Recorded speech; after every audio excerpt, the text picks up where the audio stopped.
और सरकार बनने के बाद ये बहाने करने लगते हैं। साथियों, हिमाचल और कर्नाटका में कांग्रेस अपने वादों को भूल गई है। वहां की जनता कांग्रेस सरकार से बहुत परेशान है। यहां तेलंगाना में भी यही सब चल रहा है। साथियों, कांग्रेस की प्राथमिकता जनता की सेवा करना नहीं है। कांग्रेस अब देश बांटने वाली नफरती राजनीति का मुख्य आधार हो गई है। कांग्रेस लेफ्ट पार्टियों से भी ज्यादा लेफ्ट यानी पक्की और विकृत माओवादी हो गई है। और मुस्लिम लीग से ज्यादा कट्टर वो मुस्लिम लीगी बन गई है। इसलिए लोग कांग्रेस को एमएमसी यानी मुस्लिम लीगी माओवादी कांग्रेस कह रहे हैं। ये मुस्लिम लीगी माओवादी कांग्रेस है। साथियों, देश को माओवादी आतंक के कारण इतना नुकसान हुआ है। तेलंगाना को भी बीते दशकों में माओवादी आतंक के कारण बहुत कुछ भुगतना पड़ा।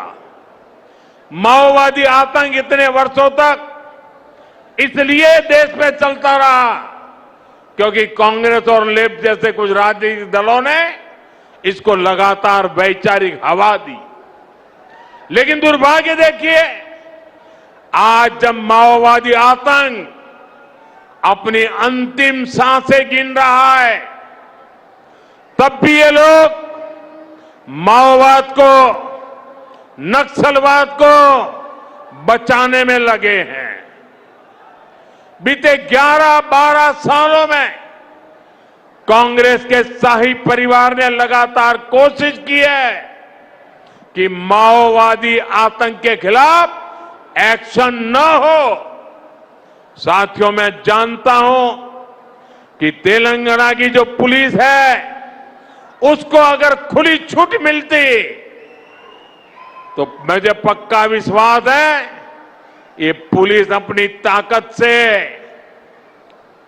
केंद्र की नीतियों के साथ कदम मिलाकर अगर वो चलती तो बहुत पहले ही माओवादी आतंक का खात्मा हो चुका होता। लेकिन इन लोगों ने साथ नहीं दिया। इसलिए देश को माओवादी आतंक को पूरी तरह कुचलने में इतना वक्त लग गया। साथियों, बीजेपी एनडीए के प्रयासों से अब तेलंगाना माओवादी आतंक से मुक्त हो रहा है और इसलिए तेलंगाना में बीजेपी की सरकार बननी और भी जरूरी हो गई है। बीजेपी की सरकार यहां नई सोच, नए विजन और नए कमिटमेंट के साथ सरकार चलाएगी, जिसका लक्ष्य होगा विकसित तेलंगाना। साथियों, आज भारत तेजी से विकसित होने के लक्ष्य की तरफ आगे बढ़ रहा है, लेकिन इस समय भारत कई विराट चुनौतियों का मुकाबला भी कर रहा है।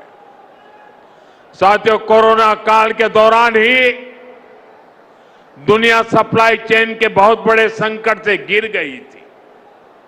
कोविड के बाद यूक्रेन में युद्ध शुरू हो गया, उसने दुनिया की परेशानियां और बढ़ा दी।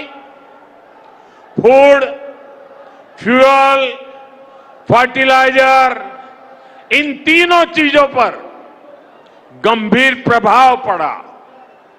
बीते 5-6 वर्षों में इस संकट से निपटने के लिए हमारी सरकार निरंतर प्रयास कर रही है। आपको याद होगा उस समय और आज भी फर्टिलाइजर की एक एक बोरी दुनिया में 3-3 हजार रुपये में बिक रही थी। एक बोरी का 3,000 रुपया। कितना? आप बताएंगे एक बोरी का कितना? आंकड़ा नहीं, बोलिए मुंह से। 3,000 रुपया एक बोरी का। कितना? एक बोरी का कितना? एक बोरी का कितना? और भारत के किसानों को वही खाद की बोरी 300 से भी कम रुपये में दी जा रही है।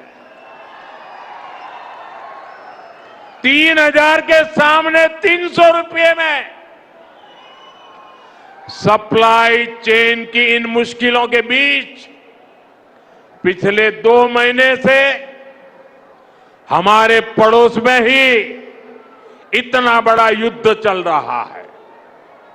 इसका असर पूरी दुनिया पर पड़ा है और भारत पर तो और भी गंभीर असर हुआ है। साथियों, भारत के पास बड़े बड़े तेल के कुएं नहीं है। हमें अपनी जरूरत का पेट्रोल, डीजल, गैस, ये सब बहुत बड़ी मात्रा में दुनिया के दूसरे देशों से, बाहर से मंगाना पड़ता है। युद्ध की वजह से पूरी दुनिया में पेट्रोल, डीजल, गैस और फर्टिलाइजर के दाम बहुत अधिक बढ़ चुके हैं, आसमान को भी पार कर गए हैं। अड़ोस पड़ोस में देशों में क्या हाल है वो तो अखबारों में आता है।